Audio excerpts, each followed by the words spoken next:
ഇന്നലെ നീയൊരു സുന്ദര രാഗമായി പൊന്നോട കുഴലിൽ വന്നൊളിച്ചിരുന്നു. സരിഗമ പമദാനി സാ സനി സാധനീതപമ. അതാണ് എൻ്റെ രസം. സനി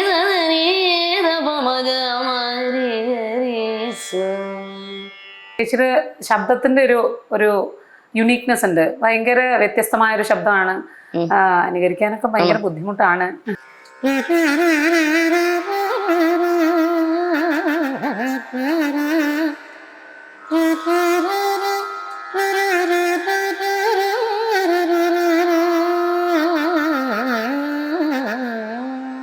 അങ്ങനെയാണ് സംസാരിക്കുക. ചേച്ചിക്ക് എല്ലാം സംഗീതമല്ലേ? ചേച്ചി ശ്വസിക്കുന്നതും സംഗീതം, കഴിക്കുന്നതും സംഗീതം. അതാണ് ചേച്ചിയുടെ ലോകം. ഉൾക്കാഴ്ച കൊണ്ട് നമ്മുടെയൊക്കെ ഉള്ളു തൊടുന്ന ഒരുപാട് ഗാനങ്ങളും അതേപോലെ തന്നെ വളരെ സംഗീത അനുഭവമുള്ള എല്ലാവർക്കും വളരെ പ്രിയപ്പെട്ട ഒരു ഗായികയാണെന്ന് നമ്മുടെ കൂടെ മ്യൂസിക്കൽ വിത്ത് സുജിയിലുള്ളത് മറ്റാരുമല്ല, വൈക്കം വിജയലക്ഷ്മിയാണ്. ചേച്ചി സ്വാഗതം. നമസ്കാരം.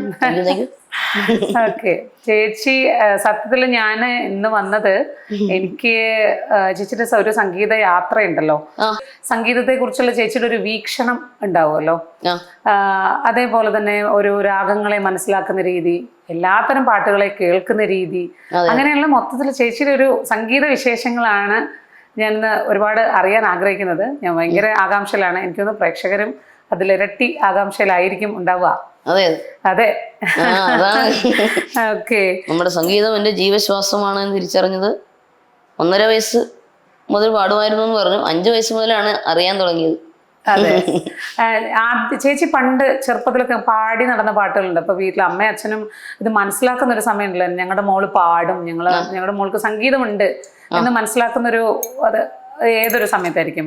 അത് 1.5 വയസ്സ് മുതൽ ചെന്നൈയിൽ വെച്ചായിരുന്നു. അതെ, ഞാൻ ജനിച്ചത് തന്നെ വിജയദശമിയുടെ അന്നാണ്. വിജയലക്ഷ്മി അതുകൊണ്ടാണ് വന്നതല്ലേ? അതുകൊണ്ടാണ് പേര് വന്നത്. 1981 ഒക്ടോബർ 7. എല്ലായിടത്തും പറഞ്ഞിട്ടുള്ളത് അല്ലേ? ഉണ്ട്, ഇതെനിക്ക് അറിയാം. ഓക്കെ. വിജയലക്ഷ്മി എന്ന പേര് അവര് വെച്ചത് തന്നെ ആ ദിവസം ജനിച്ചോണ്ടായിരിക്കും. അതുകൊണ്ട് തന്നെയാണ് അച്ഛന്റെ അമ്മ സരോജിനി അമ്മ, എന്റെ അച്ഛമ്മയാണ് പേര് ഇട്ടത്, നൽകിയത്. അതെ, നാമകരണം ചെയ്തത്. ചെറുപ്പത്തില് ചേച്ചിക്ക് പാട്ട് കേട്ടുള്ള ഓർമ്മയില് വീട്ടിൽ എങ്ങനെയായിരുന്നു സംഗീത അന്തരീക്ഷം? എങ്ങനെയായിരുന്നു?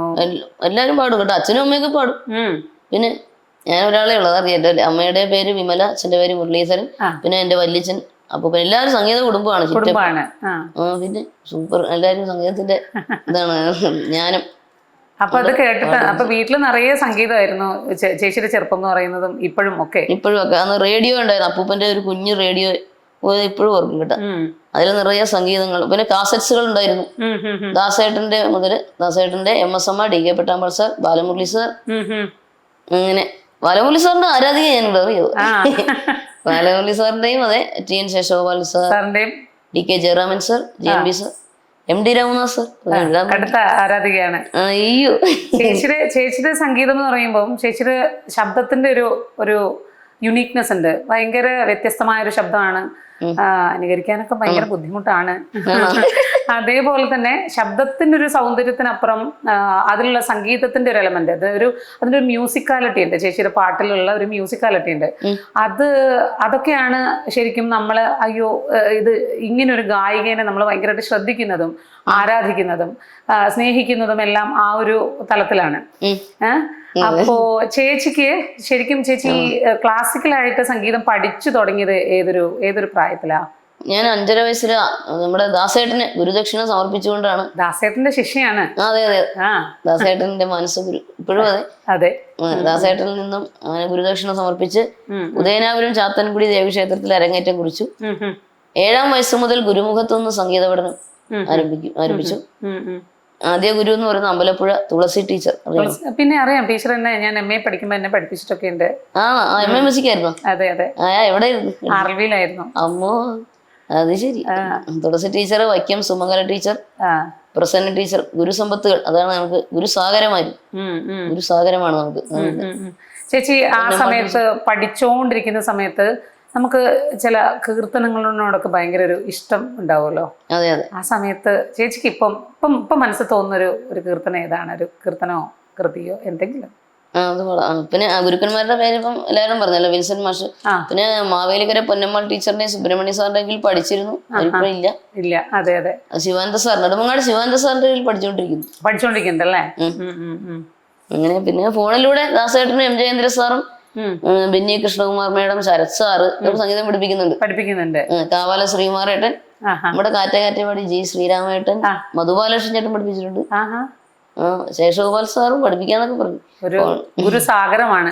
അതെ, ഗുരുസാഗരമാണ്. അപ്പം ഇപ്പൊ നമ്മള് ഷഹാനയിലേക്ക് പോവാല്ലേ? ഷഹാനയിലേക്ക് പോകാം. ഞാന് ചേച്ചിയുടെ ഒരു സംഗീത, ചേച്ചി പാടുന്ന ഒരു മെത്തേഡ് കേൾക്കുമ്പോൾ എനിക്ക് എപ്പോഴും തോന്നുന്നത് ഈ ഡി കെ പട്ടമ്മാൾ, MS അമ്മ, അല്ലെങ്കിൽ MLV, ഇവരുടെയൊക്കെ ഒരു സ്റ്റൈലാണ്. ചേച്ചിയുടെ പാടുന്ന ആ ഒരു ഗാംഭീര്യം അല്ലെങ്കിൽ ആ ഒരു ഗമകങ്ങളൊക്കെ ആ ഒരു റൂട്ടാണ് എനിക്ക് ശരിക്കും തോന്നുക. എനിക്ക് കേൾക്കുമ്പോൾ അങ്ങനെ തോന്നാറുണ്ട്. ഡി കെ പട്ടമ്മാൾ ഒരു എന്താ പറയുക, രാഗം, താനം, പല്ലവിയിലൊക്കെ വളരെ എക്സ്പെർട്ട് ആയിരുന്നു. അതെ അതെ. അതേപോലെ തന്നെ ഉള്ള പ്രത്യേകത മുത്തുസ്വാമി ദീക്ഷിതരുടെ കൂടുതൽ പാടിക്കൊണ്ട് ഒരു കൃതി ഏതാ നമുക്ക് വേണ്ടി പാടുന്നത് ഇപ്പൊ? ഗണപതിയിൽ തുടങ്ങിയ സഹാനയിലെ ഒരു ഗണപതി സ്തുതിയുണ്ട്.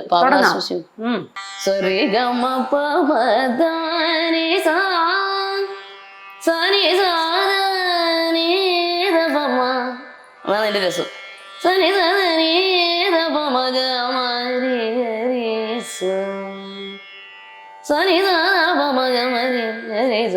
അങ്ങനെ പ്രയോഗിക്കാം.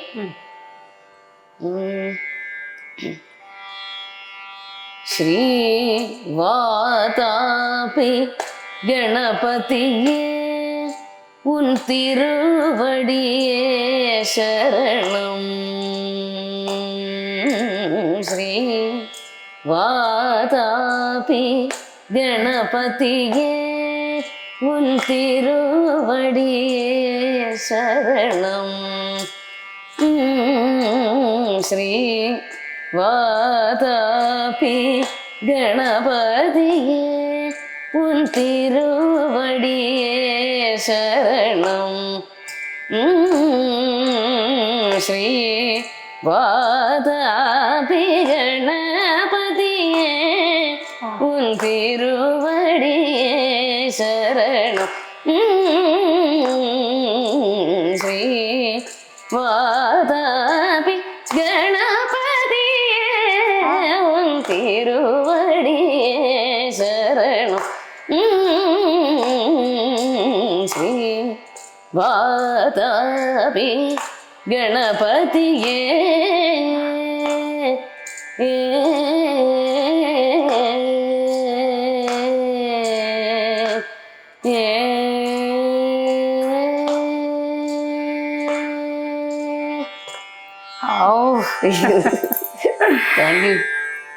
ചേച്ചി, നമ്മളെ വേറൊരു പ്രത്യേകത ഉണ്ട്. എന്താ അറിയോ, ഈ പട്ടമ്മാൾ, എന്റെ കണ്ണൊക്കെ നിറഞ്ഞു. പട്ടമ്മാള് അമ്മ ജനിക്കുന്നത് 1919 അതേപോലെ തന്നെ ആ സമയത്ത് വേറൊരാളുണ്ട്. ആരെന്നറിയോ? MLV അല്ല, ദക്ഷിണാമൂർത്തി സ്വാമികൾ. ഷഹാന കേട്ടപ്പോ എനിക്ക് നേരെ സ്വപ്നങ്ങളൊക്കെ എനിക്ക് ഭയങ്കര അയ്യോ നമുക്ക് എന്താ പറയാ, സ്വാമിയുടെ മറ്റേ സ്വപ്നങ്ങൾ അതിലേക്ക് നേരെ പോയി ഞാൻ. എങ്ങനെയോ ദക്ഷിണാമൂർത്തി സ്വാമിയായിട്ടുള്ള ചേച്ചിക്ക് പരിചയമുണ്ടെന്ന് എനിക്കറിയാം. പിന്നെ അതിന്റെ ഒരു അനുഭവമൊക്കെ ഒന്ന് പറയോ? 3 വട്ടം അദ്ദേഹത്തിന്റെ അനുഗ്രഹം ലഭിച്ചു. വൈക്കത്തമ്പലത്തിൽ വെച്ച് ഹൃദയ സരസില് ഗായത്രി വീണയിൽ വായിച്ചപ്പോ അനുഗ്രഹം ലഭിച്ചു. ഈ സ്വപ്നങ്ങൾ മറ്റേ എറണാകുളം TDM ഹാളിലൊരു കല്യാണ പരിപാടിക്ക് സ്വാമികൾ വന്നിരുന്നു. ഇത് വായിച്ചപ്പോഴത്തേക്ക് ബെസ്റ്റ് കണ്ണ ബെസ്റ്റ് എന്ന് പറഞ്ഞു. അങ്ങനെ പറഞ്ഞോ? എന്നിട്ട് പിന്നെ സ്വാമിയായിട്ട് പിന്നെ സംസാരിക്കാനൊക്കെ ഒരുപാട് ഫോണിലൂടെയൊക്കെ സംസാരിക്കുമായിരുന്നു. നാരായണ എന്നൊക്കെ ഫോണിൽ പാട്ടൊക്കെ പാടിത്തരുമായിരുന്നോ? പിന്നെ അവസാനം പാടാൻ വയ്യാതെ പാടാൻ അല്ലേ 90 വയസ്സിലിട്ടല്ലേ പോയത്. അതെ അതെ. അതുവരെ ഇരിക്കാന്ന് പറഞ്ഞ ഭാഗ്യല്ലേ. അതുവരെ കുഴപ്പമില്ലായിരുന്നു, ആരോഗ്യത്തോടെ തന്നെ. അതെ, ആരോഗ്യത്തോടെ ഇരുന്നു. പാട്ടുകള് പാടിയും ഒക്കെ തന്നെ ഇരുന്നു. അദ്ദേഹം ന്യൂസ് പേപ്പറൊക്കെ രാഗത്തിൽ വായിക്കുമായിരുന്നു എന്ന് പറഞ്ഞിട്ട്. അങ്ങനെയാണ്, എനിക്ക് കേൾക്കാൻ പറ്റിയിട്ടില്ല, കഷ്ടമായി. നമ്മള് സംഗീതത്തിലൂടെ സംസാരിക്കും. ഇപ്പൊ ഞാൻ എം ജയേന്ദ്ര സാറുമായിട്ട് ഷഹാനയിലേ സംസാരിക്കണം. ചേച്ചി എങ്ങനെ സംസാരിക്കുന്നു? ഹലോ എന്ന് പറഞ്ഞ് ഞാൻ തുടങ്ങും. ജയേന്ദ്ര സാർ അവിടുന്ന് ഹലോ സുഖമാണോ മകളെ എന്നൊക്കെ പറഞ്ഞു അങ്ങനെയാണ് സംസാരിക്കുക. ചേച്ചിക്ക് എല്ലാം സംഗീതമല്ലേ? ചേച്ചി ശ്വസിക്കുന്നതും സംഗീതം, കഴിക്കുന്നതും സംഗീതം, അതാണ് ചേച്ചിയുടെ ലോകം. അതുകൊണ്ട് ഞങ്ങൾക്ക് ഒരു പാട്ടുകാരിയുണ്ട് അല്ലേ? അങ്ങനെയാണല്ലേ. ഇപ്പൊ ചേച്ചി സ്വപ്നങ്ങൾ എനിക്ക് ചേച്ചി പാടി കേൾക്കാനാ. അത് ലീലാമ്മ പാടിയതാണ്, ദാസേട്ടനും ലീലാമ്മ കൂടെ പാടിയാണ്. ചേച്ചി പാടി കേൾക്കുന്നത് ഭയങ്കര ആഗ്രഹമുണ്ട് എനിക്ക്. ആയിക്കോട്ടെ. അതിന്റെ ഒരു കാര്യം എന്താണെന്നറിയോ, ഇദ്ദേഹം മരിക്കുന്ന 2014 ആഗസ്റ്റ് 2-നായിരുന്നു. അന്നേരത്തേക്കും ഈ ഒറ്റയ്ക്ക് പാടുന്ന പൂങ്കുയിലയുടെ അതില് ഗായത്രി വീണ വായിച്ചിട്ടുണ്ടായിരുന്നു, ഔസേപ്പച്ചൻ സാറിന്റെ. അപ്പൊ അതിന്റെ ബാക്കി വൈക്കത്ത് ഗൗരി സ്റ്റുഡിയോയിൽ റെക്കോർഡ് ചെയ്യാൻ വേണ്ടി സാറ് ഞങ്ങളുടെ വീട്ടിൽ വന്നു. ആദ്യമായിട്ട് ഞങ്ങളുടെ വീട്ടിൽ വരാൻ സാറിന് ഭാഗ്യമുണ്ടായി. അല്ലേ, ഞങ്ങൾക്ക് ഭാഗ്യമുണ്ടായി, സാറ് ഞങ്ങളുടെ വീട്ടിൽ വന്നില്ല, ഞങ്ങൾക്കും ഭാഗ്യമുണ്ടായി. സാറും ഇങ്ങനെ തന്നെ ആയിരിക്കും പറയുന്നത്, എനിക്ക് വിജിയുടെ വീട്ടിൽ പോകാൻ ഭാഗ്യം ഉണ്ടായിരുന്നു അങ്ങനെ പറയണ്ടാവാ. അതെ അതെ.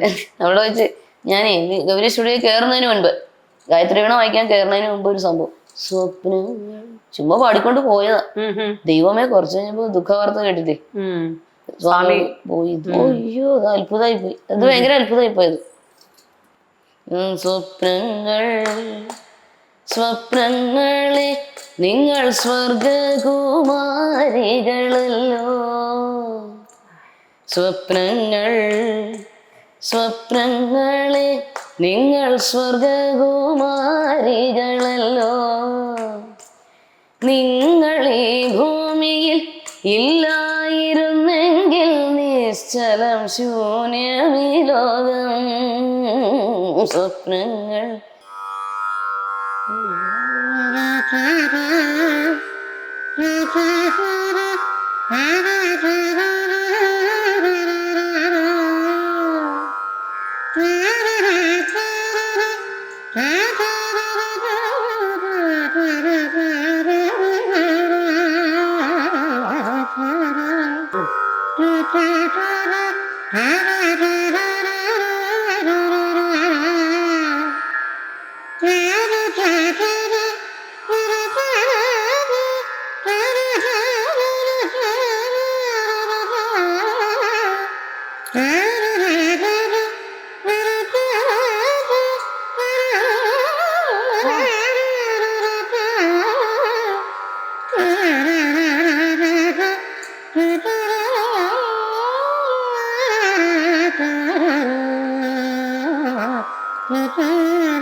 അപ്പൊ ഈ പിന്നെ സ്വപ്നങ്ങൾ വന്ദനമോ എന്നുള്ള ത്യാഗരാജ കീർത്തനെ ഇൻസ്പയർ ചെയ്തുകൊണ്ടാണ് അദ്ദേഹം ചെയ്തത് അല്ലേ?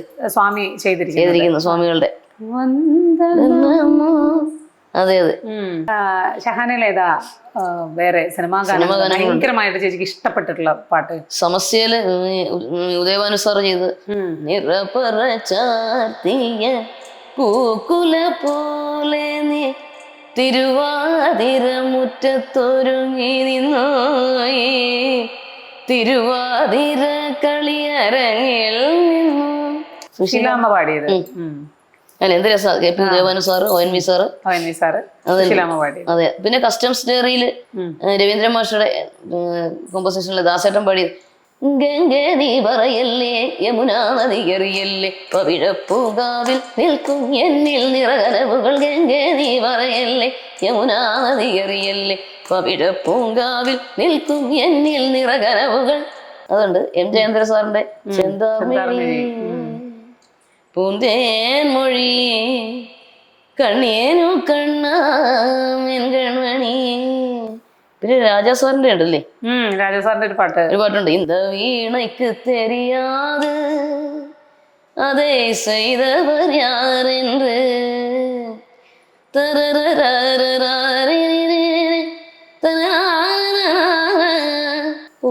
അവഷൺമിങ്ങിലെ പാട്ടുണ്ട്.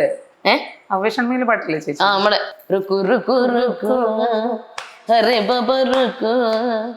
ഓ മൈ ജാനോ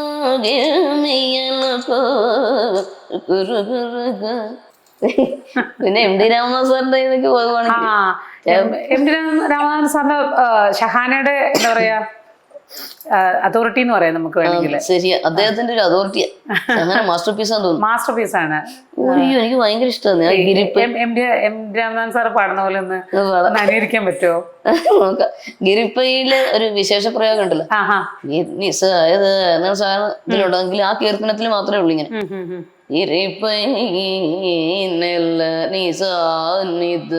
പ്രയോഗിക്കുന്നുണ്ട്. ത്യാഗരാജ സ്വാമികളുടെ. ഇദ്ദേഹത്തിന്റെ ആണെങ്കിൽ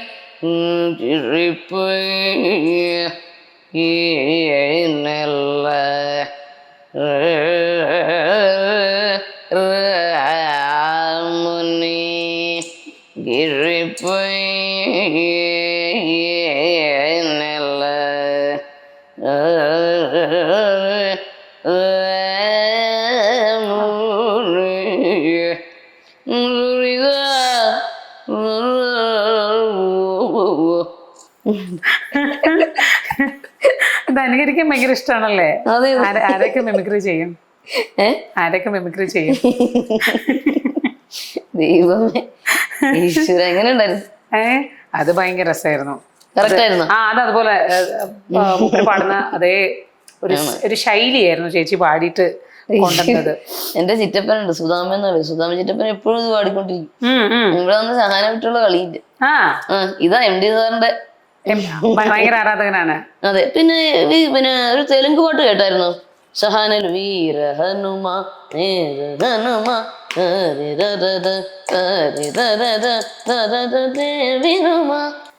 കേട്ടിട്ടുണ്ടോ? അത് നമ്മുടെ SP Balasubrahmanya sir, Balamurali sir പാടിയത്. കുറച്ച് പഴയ പാട്ട് കേട്ടിട്ടുണ്ടോ? ഇല്ല. വീര ഹനുമ സിനിമ അതെനിക്ക് പുതിയ അറിവാണ് ചേച്ചി. നമുക്ക് ഇതല്ലേ പരിപാടി. നമ്മൾ ഈ അലക്സനെ കൊണ്ട് ഇങ്ങനെ പണിയെടുപ്പിക്കുക. രാത്രിയാകുമ്പോൾ തുടങ്ങും. അതിലാണ് ഈ പാട്ട് കേട്ട്. ഇപ്പം തെലുഗാണ്. തെലുഗു ചേച്ചി തെലുങ്കില് ചേച്ചി പാടിയിട്ടില്ലേ? തെലുങ്കില് ഉണ്ട്. മലയാളം, തമിഴ്, തെലുങ്ക്, കന്നഡ, ബംഗാളി, സംസ്കൃതം, ഹിന്ദി. ഹിന്ദിക്ക് മുഴുവൻ ചേച്ചിനെ വേണം. അതെ. അപ്പൊ ഇത് കേട്ടിട്ട് കേട്ടു നോക്കൂ. വീര ഹനുമ കേൾക്കാം, എന്തായാലും കേൾക്കാം. ചേച്ചി ഇപ്പൊ നമ്മളെ ദക്ഷിണാമൂർത്തി സ്വാമിനെ കുറിച്ച് പറഞ്ഞല്ലോ. സ്വാമിയുടെ വേറെ ചേച്ചിക്ക് പ്രിയപ്പെട്ട എനിക്ക് ഭയങ്കര ഇഷ്ടമുള്ള കുറെ പാട്ട്, ബേഗഡയിലൊക്കെ ഉള്ള പാട്ടുകളൊക്കെ എനിക്ക് രാഗഛായ ഇങ്ങനെ കാച്ചി കുറുക്കി ചേച്ചിക്ക് ഇഷ്ടമുള്ള വേറെ സ്വാമിയുടെ ബേഗഡയിലുള്ളൊരു പാട്ടുണ്ട്. ബേഗഡ ശങ്കരാഭരണത്തിൽ ജന്യമാണ്. അതെ. ബേഗഡയുടെ പ്രത്യേകത എന്താ? അതല്ലാതെ നോക്കുമ്പോ ഇപ്പൊ ശങ്കരാഭരണ ജന്യാണെങ്കിലും മധ്യമവും നിഷാദവും ഒക്കെ കുറച്ച് വ്യത്യാസമല്ലേ നമ്മൾ പാടുമ്പോ? ഒരു പ്രേമരസം ഫീൽ ചെയ്യുന്നുണ്ട് അല്ലെ? ഒരു ഭാവമുണ്ട്.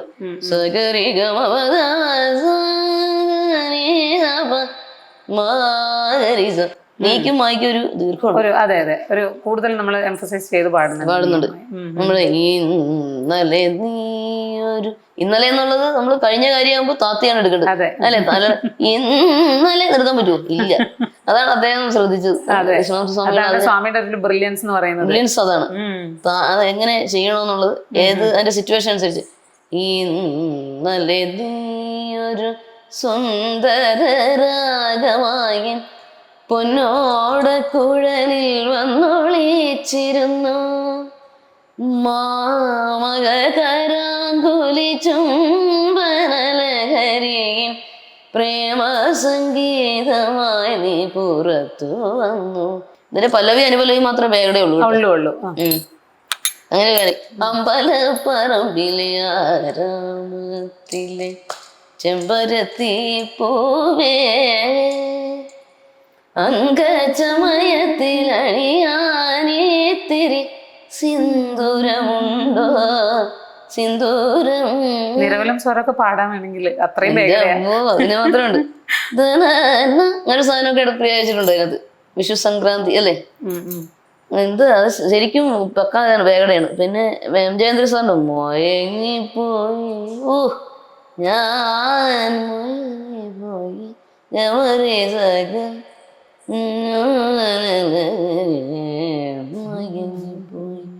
പിന്നെ മാനത്തു നിന്നൊരു നക്ഷത്രം ഒരു പാട്ടുണ്ടല്ലേ? കേട്ടിട്ടുണ്ട്. ഇങ്ങനെ കുറെ വേടയിൽ ഇപ്പൊ ആര് ചെയ്യണ്ട, ആര് ചെയ്യാനിപ്പോ അല്ലേ? വേടെ കുറെ ഭാഷ അല്ലേ? ഇതിലൊക്കെ നിറയെ ഉണ്ട്. അത് ഉത്തരാ സ്വയംവരമൊക്കെ എന്തോരം കിടക്കുക. ഉത്തരാ സ്വയംവരം, സാമ്യമാകുന്ന ഒരു ഉദ്യാനം. അതെ, സാമ്യമാകുന്ന ഒരു ഉദ്യാനം. ഇതെല്ലാം അശോക പൂർണിമ കിടക്കുവല്ലേ? എന്റെ അമ്മ ഇപ്പൊ എന്റെ രവീന്ദ്രൻ മാഷ് ചെയ്തിട്ടുണ്ട്, സ്വാമികളുണ്ട്. പ്രത്യേകത രാഗത്തിന്റെ ഒരു ആരോഹണ അവരോഹണത്തിൽ തന്നെ രാഗത്തിന്റെ ഒരു ഭാവം മനസ്സിലാക്കാൻ പറ്റും. അതുകൊണ്ട് തന്നെ ഏതൊരു ഇപ്പൊ സിനിമാ പാട്ടുകളാണെങ്കിലും കേൾക്കുമ്പോൾ നമുക്ക് പെട്ടെന്ന് ഇത് വേഗടയാണെന്ന് മനസ്സിലാക്കി എടുക്കാൻ കുറച്ച് എളുപ്പമുണ്ട് കേട്ടോ.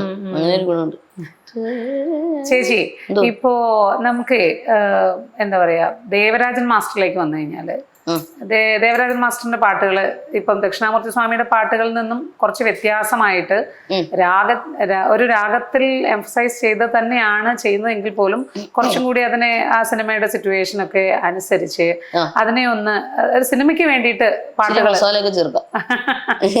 അങ്ങനെ ചെയ്യാറുണ്ട്. അപ്പം ചേച്ചിക്ക് ഇപ്പം MLVയും ദേവരാജ് മാസ്റ്റർ ഏതാണ്ട് ഒരേ സമയത്തുള്ളതാണ്.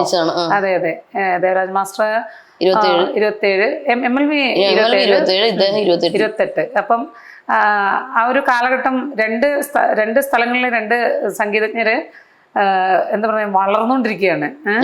അപ്പോ പക്ഷെ ഒരു സമയത്ത് അവര് കണ്ടുമുട്ടുന്നു. അവര് MLV പാടിയിട്ടുണ്ട്, ദേവരാജൻ മാസ്റ്റർക്ക് വേണ്ടി പാടിയിട്ടുണ്ട്. സീതയില് പാടിയിട്ടുണ്ട്. നമ്മുടെ കീരവാണി രാഗത്തില് കണ്ണേ മുഖരു ചന്ദ്രമുഖം രാമഹൃദയം കവറും അങ്ങനെയല്ലേ? അതെ അതെ. ചേച്ചി ധാരാളം ഈ ഇപ്പം MS അമ്മയുടെ ഒക്കെ പാട്ട് കേൾക്കുന്ന സമയത്ത് അവർ റെക്കോർഡിംഗ് ഒക്കെ ഒത്തിരി കേൾക്കുമല്ലോ, കാസറ്റ്സ് അല്ലേ പണ്ടൊക്കെ കേട്ടോണ്ടിരുന്നത്. അപ്പൊ ഒരു കച്ചേരി മുഴുവൻ ഇരുന്ന് കേൾക്കും.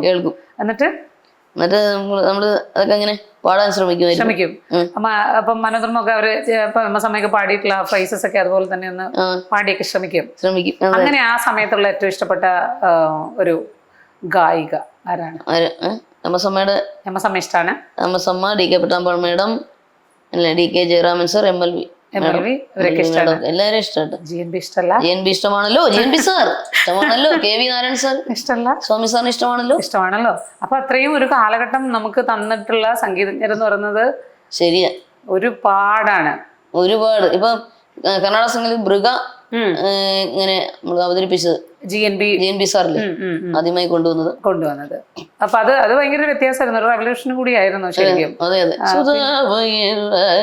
ഇങ്ങനെ നമ്മള് ചൗക്കകാല കൃതികളല്ലാതൊക്കെ പാടിയിട്ടുള്ള അദ്ദേഹമാണ്. വെടിക്കെട്ട് അല്ലേ നമ്മുടെ ദ്രുതകാലത്തിൽ. അതെ, ദ്രുതകാലത്തില് MLV അമ്മ പാടുന്നതും ഏകദേശം ആ ഒരു പാറ്റേണിലേ പാടുള്ളൂ. പാറ്റേണിലാണ് പാടുന്നത്. കൂടുതലും കൂടുതലും ഉപയോഗിക്കുന്നുണ്ട്. അത് സുധാരനാഥ് മേഡം MLV മേഡത്തിന്റെ ശിഷ്യയാണ്. സുധാ മേഡമായിട്ട് സംസാരിക്കാറുണ്ട് ഫോണിൽ. MLV മേഡത്തിനെ ഒന്നും പരിചയപ്പെടാൻ പറ്റിയില്ല, കഷ്ടമായിപ്പോ. MS അമ്മ പരിചയപ്പെടാൻ പറ്റിയില്ല അല്ലേ? അതാണ് ഒരു വിഷമം. DK പട്ടാമ്പാൾ മേഡം അയ്യോടാ, എന്താ ചെയ്യല്, അതൊക്കെ ഒരു പക്ഷെ അവരുടെ പാട്ട് നമുക്ക് പാടാൻ പറ്റുന്നുണ്ടല്ലോ, അതാണ് ഏറ്റവും വലിയ. അത് മതി. അവരെന്ന് പറയുന്നത് ഇപ്പൊ നേരിട്ട് കണ്ട് നമ്മൾ സംസാരിക്കുന്നതിനേക്കാളും ഈ അവരുടെ പാട്ടുകൾ നമ്മളിലൂടെ ഒക്കെ ജീവിക്കുന്നുണ്ട് എന്നുള്ളതാണ്. ഒരിക്കലും ഇത് മരിക്കുന്നില്ല, പാട്ടുകൾ അങ്ങനെ കിടക്കും.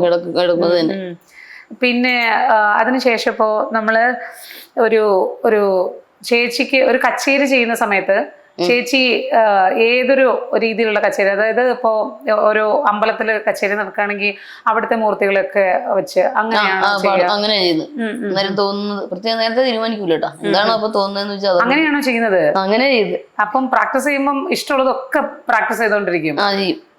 അത് തന്നെ വീട്ടില് പരിപാടി ഇല്ലാത്തപ്പോഴൊക്കെ ചെയ്തോണ്ടിരിക്കും. എങ്ങനെയാ ഇവിടുത്തെ ചേച്ചിയുടെ പ്രാക്ടീസും ആ ഒരു പഠന രീതിയും ഒക്കെ എങ്ങനെയാ? കർണാടക സംഗീതം അച്ഛന് പണ്ട് മുതലേ സാധകം ചെയ്യിക്കുമായിരുന്നു ഇവിടെ ഇരുന്നുകൊണ്ട്.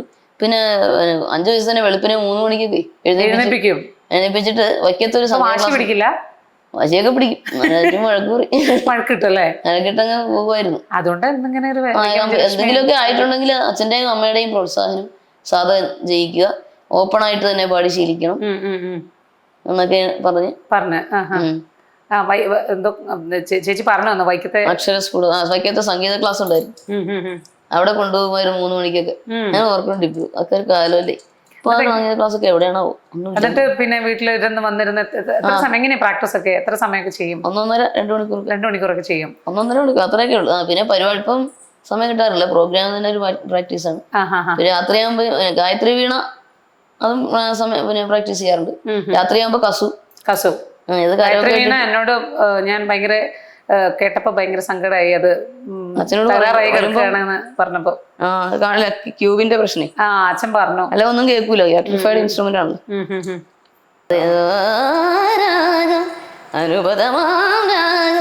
എന്തായാലും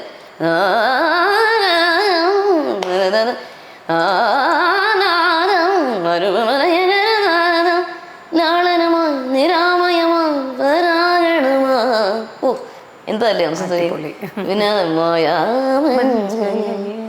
ഇത്